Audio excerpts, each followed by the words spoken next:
sur ce plateau de Morning Flame, nous avons déjà nos premiers invités sur ce plateau. En fait, c'est notre premier invité. Il s'appelle Jean-Paul Ngumou. C'est un homme politique qui est avec nous sur ce plateau. Merci d'être avec nous, Jean-Paul. Merci, ma soeur. Alors, comment vous arrivez à Noël? C'est déjà là. Est-ce que vous avez fait quelque chose de particulier pour marquer Noël 2016? Ben, écoutez, cette année a été particulièrement très dure pour le Cameroun, avec tous les événements qu'on connaît, Ezeka, Bamenda et l'extrême nord. Donc c'est une occasion très très particulière d'abord de souhaiter de bonnes fêtes à tous les Camerounais, d'avoir une pensée pour tous ceux qui sont dans la douleur et ou qui ont subi ces événements qui sont passés, et de dire qu'on doit passer ce Noël, ces fêtes de fin d'année, dans le recueillement et avec un souci de paix et de fraternité. Des personnes, on a baladé le micro sur les rues de la capitale économique. Il y en a qui ont estimé qu'il ne fallait pas fêter au Cameroun parce qu'on était dans cette ambiance-là tendue. Je ne sais pas, mais vous avez quand même fêté. Non, nous allons fêter, je vais fêter parce que la vie elle continue. Voilà. La vie continue, c'est pas parce qu'un événement est arrivé qu'on doit s'arrêter. Voilà. Je suis avec Jude Forby. Jude, maybe it's better to say something because I don't want to, make a kind of, hold up on the guest. So, is it possible for you to say some few words before Yeah. I Good morning, sir. I think we're just going to hit the hammer on the nail, Yes. and we'll be talking about non-violence, like Reverend Sister said. So, what's your take? What do you make out of non-violence? Ben en fait, d'ailleurs, ce qui est très intéressant, je vais commencer parce que le contexte l'oblige. Vous savez que la Constitution parle de la promotion du bilinguisme.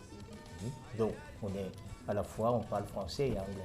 Bon, j'aimerais savoir d'ailleurs si le bilinguisme, c'est parler français ou anglais, ou parler français et anglais. Mais dans mon sens, ça devrait être parler français et anglais. Oui, c'est Donc, ça, vous pouvez... Voilà, donc on devrait être parfaitement bilingue. Bon, vous voyez que je ne suis pas parfaitement bilingue, bien que je comprenne un tout petit peu. Très bien. Mais l'idéal serait qu'à terme, d'ici 10 ans par exemple, que nos enfants, parce que pour nous il est tard, qu'ils parlent systématiquement à la fois français et anglais, quel que soit le domaine dans lequel ils se trouvent. Je crois que c'est l'une des solutions déjà à ce qui se passe actuellement. La non-violence, vous savez, si je peux citer Martin Luther King, a dit que c'était une arme puissante et juste qui tranche sans blesser et ennoblit celui qui la manie, que c'est une épée qui guérit. Donc la non-violence, en quelque sorte, est la philosophie, l'attitude politique de ceux qui rejettent l'utilisation de la violence par des moyens pacifiques. De la violence, de la force, par des moyens pacifiques. Et les moyens pacifiques peuvent être le dialogue. Essentiellement. Essentiellement. Se parler. Ouais. Dans une société où l'on ne se parle pas, il y a, vous savez, la violence, c'est une erreur de la pensée.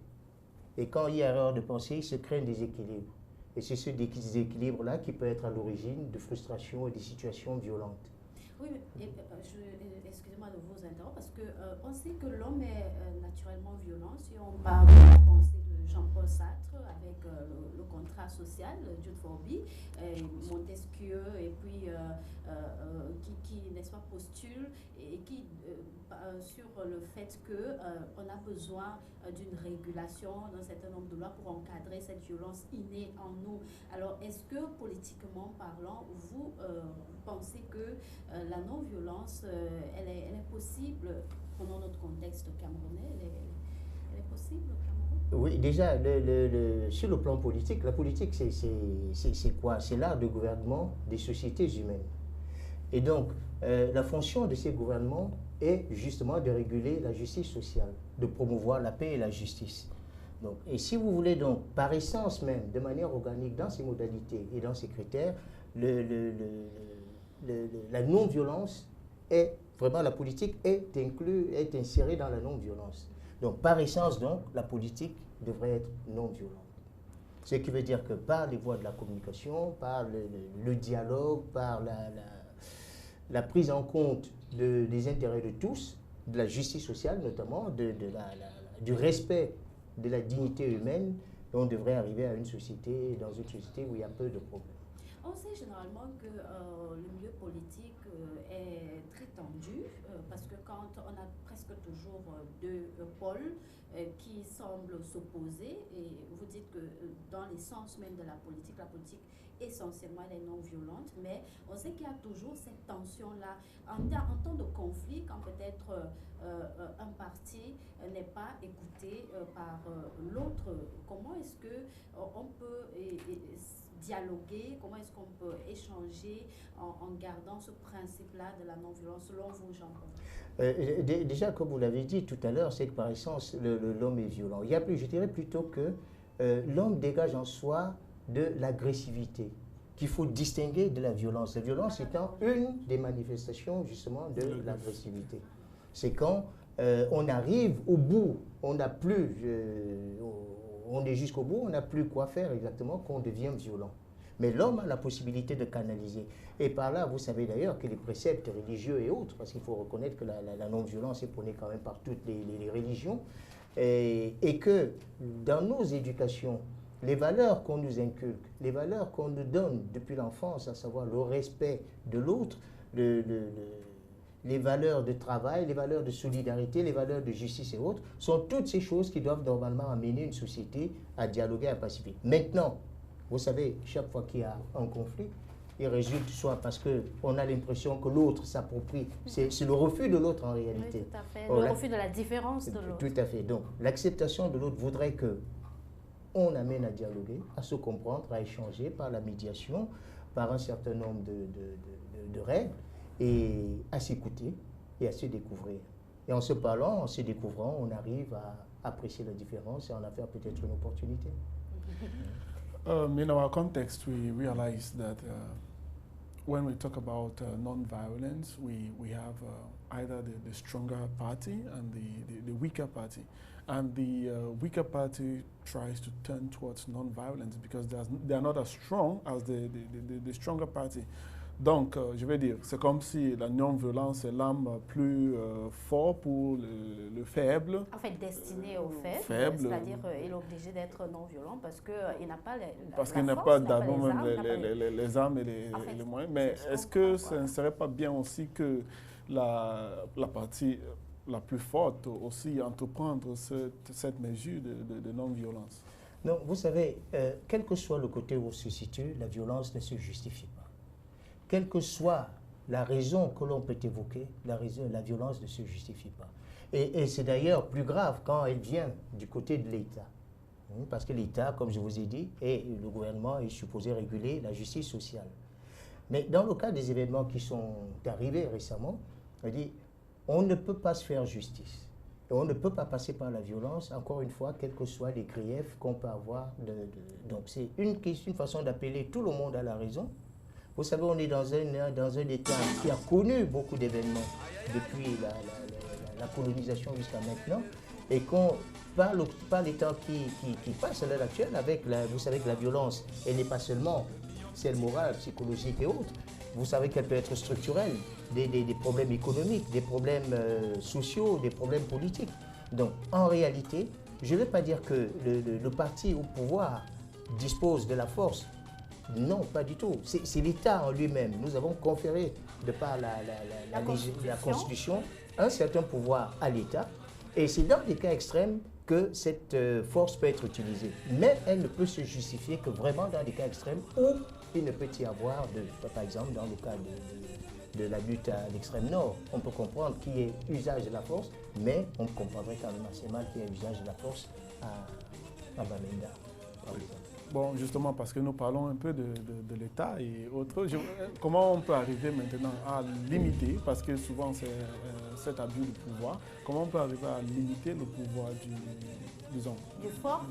l'État? Mais je pense que c'est encadré, toute forme, c'est-à-dire l'État, en fait, devrait peut utiliser la violence, si j'ai bien compris, dans les cas vraiment extrêmes, c'est-à-dire que l'État étant fort, étant garant de l'ordre social, de la justice, doit pouvoir promouvoir toutes ces valeurs-là, et en cas de problème, c'est-à-dire la force devrait vraiment être le recours pour le dernier recours, c'est-à-dire un dernier ressort. Donc l'État doit tout faire pour maintenir, parce qu'il est garant de l'ordre social, il doit tout faire pour maintenir le dialogue, pour maintenir la paix sociale, un bon climat. Alors moi, j'aimerais plutôt que, puisque Jean-Paul, on a la chance de l'avoir sur ce plateau, qu'il nous donne un peu ses outils, c'est-à-dire comment lui, il parvient, il a un homme politique, comment il parvient à inspirer cette non-violence, comment il parvient à distiller cette non-violence-là, qui, selon le pape François, devrait être un style de vie. Alors Jean-Paul, c'est une question personnelle, mais je pense que ce serait à l'avantage de ceux qui nous regardent de pouvoir aussi avoir un modèle, si possible.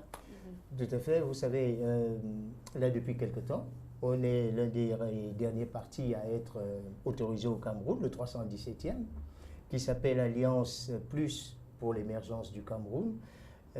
C'est un parti, comme le terme Alliance le dit, qui prône en fait la solidarité et qui tend à fédérer les énergies de tous les Camerounais pour qu'en fait, à un moment donné, on puisse sortir de cette situation de précarité, de cette situation de marasme que nous vivons. Vous savez, le président Ahidjo a voulu ce pays uni et pacifié. Le Cameroun l'est. Le président Biya l'a ouvert à la modernité et à la démocratie. Le processus est en marche. À nous maintenant de transformer pour un meilleur vivre. Et pour un meilleur vivre, donc, il faut vivre dans la non-violence. Moi-même, particulièrement, j'ai été victime de situations extrêmes depuis que je suis à Douala, qu'il s'agisse des milieux de la justice ou des milieux de la police et autres. Et vous savez, quand vous vous retrouvez face à des gens qui abusent de l'autorité, vous êtes pratiquement exposé à toutes sortes de réactions. Et ce sont ces réactions de frustration qui font à un moment donné qu'on bascule. Donc, je ne conseillerais pas ça aujourd'hui. Ce qui importe aujourd'hui, c'est d'avoir des institutions fortes dans la République. C'est de promouvoir la démocratie au sens propre du terme. Et surtout, de promouvoir, de trouver des moyens aujourd'hui pour que la précarité cesse. Parce que vous savez, la jeunesse est dans un état, dans une situation très incertaine, l'avenir est incertain. Il faut que nous redonnions du sens à cet avenir, que nous leur encourageons, que nous trouvons les voies et moyens pour qu'ils puissent espérer, qu'ils trouvent des lendemains meilleurs.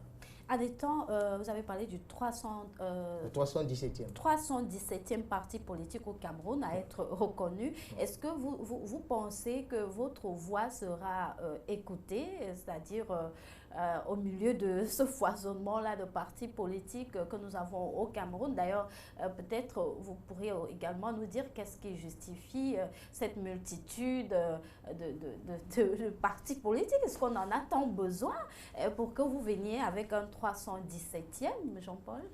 Oui, déjà... Vous n'avez pas trouvé un parti dans lequel vous pourriez vous insérer, c'est-à-dire pour véhiculer vos idées? Vous êtes idéaliste, quoi. Bon, j'ai une certaine idée de la société, une certaine idée du Cameroun que je me fais. J'ai été au RDPC quand j'étais encore en France, et puis ici au Cameroun. J'ai été conseiller municipal pendant près de 10 ans. J'ai constaté que les rouages du RDPC étaient assez sclérosés, où la communication, contrairement à ce qu'on peut dire ou on peut penser, est très difficile. Et dans les différentes instances, quand quelqu'un occupe une place, pour la céder, c'est très compliqué. Donc, il n'y a pas de dialogue, il n'y a rien, il n'y a pas de cette possibilité d'épanouissement au sein de ce parti-là. C'est la chasse, en fait, au poste. Et nous avons une conviction, parce qu'on a des valeurs. Vous voyez qu'on est essentiellement ces valeurs qu'on met en exergue. Je vous ai dit, il y a le respect fondamental, parce que ça, vous savez, on est dans une situation où on parle de non-violence aujourd'hui. Vous savez, il y a toutes sortes de violences qu'on rencontre. Prenez par exemple l'axe Douala-Yaoundé qu'on vient d'ouvrir, l'axe du côté de village. C'est très bien, ça facilite les sorties. Mais vous constaterez qu'il y a une violence permanente qui est exercée à la fois par les motocyclistes et les conducteurs de véhicules. Parce qu'il y a des gens qui viennent en contresens à tout moment, alors qu'une signalisation a été bien faite. Il y a des gens qui sont prêts à aller justement, et vous vous exposez, à porter atteinte à l'intégrité physique des individus sans que vous le vouliez. Ils vont dans tous les sens, tout simplement parce qu'il n'y a pas eu sensibilisation, parce qu'il n'y a pas eu éducation.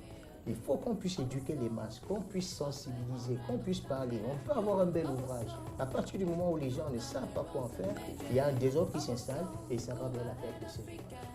Alors vous êtes optimiste que ce 317e parti pourra apporter quelque chose au paysage politique actuel? Il va apporter quelque chose parce qu'on met l'accent sur la valeur, sur non seulement la valeur, sur le mérite. Et je crois qu'on a un certain niveau aujourd'hui qui nous permet nous-mêmes, avec toute la rigueur qu'on essaie de nous imposer, d'exiger un certain nombre de choses. Vraiment, ce n'est pas un parti qui est ouvert à des amuseurs, un peu comme on se lance. On se met dans une perspective de contribution au développement de ce Cameroun. Ce n'est pas la chasse à un parti ou à un autre, c'est d'apporter des idées. C'est un débat d'idées qu'on instaure avec une parité à tous les niveaux et un renouvellement sans ces effectifs. Vraiment, il n'y a pas de cloisonnement, non, il n'y a rien. Donc on espère que, vous savez, il y a comme un hasard de l'histoire, ce parti, on a introduit le dossier le 17 octobre 2014. Il est sorti le 17 octobre 2016. Et 317, vous savez, c'est 3, 1, 7, ça fait 11. 1 et 1, ça fait 1. Donc, on ne sait jamais. On y croit fermement. Ok. Donc, Jude Forby, on a l'exclusivité, n'est-ce pas, de la présence et de la réaction du président du parti politique dénommé Alliance pour les meilleures chances du Cameroun. C'est sa première sortie. Et étant le 317e parti politique au Cameroun et n'ayant pas vocation à faire, n'est-ce pas, la chasse au poste de responsabilité et voulant promouvoir les valeurs de non-violence, de paix sociale, d'emploi et tout ça, on a pensé que ce serait bien que Jean-Paul vienne sur ce plateau pour nous aider les uns et les autres, que vous soyez de n'importe quelle formation politique, de pouvoir mettre en place des idées pour améliorer la situation que nous vivons actuellement et que 2017, ce qui s'annonce, on a lu la presse locale, l'année s'annonce difficile sur le plan économique. Donc nous comptons franchement sur vous les hommes politiques pour apporter un souffle nouveau dans tout ce méli-mélo-là qui se passe au Cameroun aujourd'hui. Alors maintenant, vous êtes un père de famille, Jean-Paul, vous êtes certainement issu d'une grande communauté comme plusieurs Camerounais, plusieurs Africains, et on remarque aujourd'hui que les communautés, les familles sont en proie à des violences. Il y a des violences conjugales, il y a des violences au sein dans les familles polygamiques. On voit les enfants qui sont quasiment toujours en guerre quasiment, et on voit des femmes qui se sentent en insécurité permanente et ça constitue une autre forme de violence. Est-ce que vous pouvez d'abord analyser cette situation et proposer quelques solutions pour les familles, les nombreuses qui nous écoutent? Mais comme je vous disais tout à l'heure, tout est fonction en fait du système économique dans lequel nous sommes baignés à l'heure actuelle, de la crise qui gangrène nos pays depuis plusieurs années. Les difficultés économiques font que l'homme pratiquement devient un loup pour l'autre. Vous savez, quand vous avez des enfants aujourd'hui, vous faites des enfants à 30, 45 ans, ils sont toujours chez des parents. Il y a une situation très très irritable en réalité. Quand vous avez des ménages où tout est fonction de travail, parce que ce qu'il faut savoir aujourd'hui, c'est qu'on ne justifie plus le vécu que par le travail. L'économique impose aujourd'hui que la société, qu'on ne soit reconnu que par le travail. Et quand dans un couple, vous avez quelqu'un qui ne travaille pas, c'est autre chose. Et puis il y a cette dépravation des mœurs. Vous savez, je suis scandalisé par tout ce qui se passe, tous ces viols, toutes ces agressions, toutes ces choses qui ne sont pas sévèrement punies. Je dois vous dire que les viols doivent aujourd'hui être très très sévèrement punis, à l'instar des punitions qu'on a, des condamnations qu'on a, du type de condamnation qu'on a à l'étranger. Ici, quand vous allez à un tribunal, on parle de viol, on parle d'inceste et autres. Quelquefois, vous voyez des gens qui rient. Oh, ce sont des vies qui sont détruites. Et toutes ces choses sont inacceptables. Il faut qu'il y ait une répression assez forte pour toutes ces choses qui sont des déviations extrêmes de la société et que, encore une fois, qu'on trouve les moyens ensemble de remettre ce pays en marche, parce qu'il y a des ressources, il y a beaucoup de choses. On peut construire ce pays, on peut. Le Cameroun, vous le savez, moi, tout à l'heure, vous me demandiez pourquoi je n'ai pas été dans un autre parti et autres, pourquoi je ne suis pas resté dedans. Vous savez, quand j'étais petit, le Cameroun que je connais, c'est lequel? C'est le Cameroun qui réussit. Sur le plan scolaire, toutes les grandes écoles étaient ici au Cameroun. L'Afrique, le Cameroun était le berceau un peu de l'enseignement. Tous les pays voisins venaient ici. Sur le plan sportif, on avait tous les résultats que vous pouvez connaître. Et j'en passe, il y a bien d'autres domaines. Qu'est-ce qui s'est passé? Pourquoi il y a cette cassure à un moment donné, qu'on soit aujourd'hui à la traîne? Nous devons répondre ensemble à cette question, sans violence, sans passion, et je crois qu'on va se relever. Je crois que l'heure de la reconquête a sonné. Oui, monsieur, you talked about work, and I think in our context, work gives some kind of value to people. And when there's that absence of work, we have this kind of frustration. And when frustration goes right to the wall, you know, it always bounces back in a very violent way. But I want to come back to something that I think is very much important, but I'm not getting. It's the aspect of dignity in people, because, you know, when there's this violence, either at home or maybe at the political level or whatever, it's because at some point we don't, on n'arrive pas à voir la la dignité dignité de la personne. Et c'est pour ça qu'il y a ces abus, ces violences. Alors, qu'est-ce que vous en dites de cette dignité-là? Il n'y a pas plus important que la vie, que l'homme en réalité. Et je reviens encore sur la notion de respect. Pourquoi on se sent blessé? Pourquoi on se sent frustré? Il y a le regard des autres qui est posé. On a l'impression à un moment donné qu'on est un lâche par rapport aux autres. Et l'homme doit être au-dessus de tout. Les rapports que nous avons, tout à l'heure on parlait de la prise en compte de l'autre, l'intégration de la différence. Nous sommes ensemble. Qu'est-ce qui fait aujourd'hui que je ne puisse pas vous regarder? Qu'est-ce qui fait qu'on ne puisse pas se parler? Je vous dis, il y a quelques années, dès qu'il y avait un bruit à côté, tout le village, tout le quartier sortait. Ah oui. Maintenant, aujourd'hui, on vous agresse chez vous, vous avez vous pleurer, personne ne sort. Il y a des ressorts qui sont cassés, il y a des ressorts qui sont brisés. Et malheureusement, vous savez, les doigts de la main ne sont pas égaux. On a une tendance, chacun, vers le bonheur, vers ce qui peut rapporter. Mais il se trouve qu'en réalité, on ne peut pas atteindre tous ces stades-là. Donc chacun doit se suffire à son niveau. Mais encore une fois, le politique doit construire les conditions, mettre en place des conditions idéales pour que chacun soit respecté, soit reconnu par rapport à son mérite, par rapport à son rang, et que le Camerounais soit respecté. Voilà, Jean-Paul était notre invité spécial. Cette édition de Morning Flame qui a démarré avec vous. Nous vous disons sincèrement merci d'être passé nous éclairer un tout petit peu. Vous êtes un homme super occupé. En dehors de la politique, vous faites bien autre chose. Oui, je suis président du syndicat des employés du port autonome de Douala.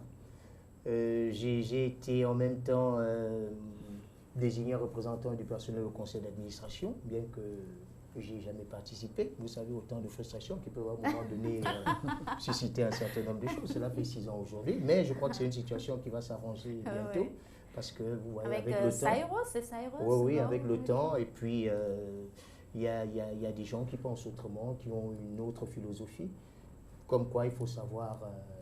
chasse gardée et garder espoir. Cet espoir, cette espérance qu'on place en ce Cameroun, en cette jeunesse et pour les jours à venir. Voilà. Merci bien. Alors, nous allons vous accompagner avec une belle vidéo. Je ne sais pas ce que Samuel Dena va certainement nous proposer. C'est un chant très doux de paix. Imela. Donc, ce sera un chant qui va, n'est-ce pas, vous conduire jusqu'au port autonome de Douala. Et nos yeux sont rivés, n'est-ce pas, vers ce poumon de l'économie camerounaise, qu'est le port autonome de Douala, et que le Seigneur vous accompagne, et qu'il vous protège, et qu'il vous donne la grâce de vraiment apporter des idées nouvelles à travers votre parti politique, Alliance pour l'émergence du Cameroun. Alliance Plus. Alliance Plus, oh voilà, Alliance Plus pour l'émergence du Cameroun. On vous trouve où? Ben, écoutez, le siège, il est à Yaoundé. À Yaoundé. Et donc, pour le moment, on est en train de mettre en place les structures. Oui, et de toute manière, c'est Veritas qui m'a permis, il y a 2, 3, 4 années, oui, de pouvoir me lancer sur un certain nombre de choses. Donc vous aurez la primeur également de ce lancement officiel qui se fera autour du mois de mai-juin. D'accord. Merci beaucoup, Jean-Paul. Alors, cette plage musicale et on se retrouve après. Merci. When I think upon your goodness Thank you for coming. and your face.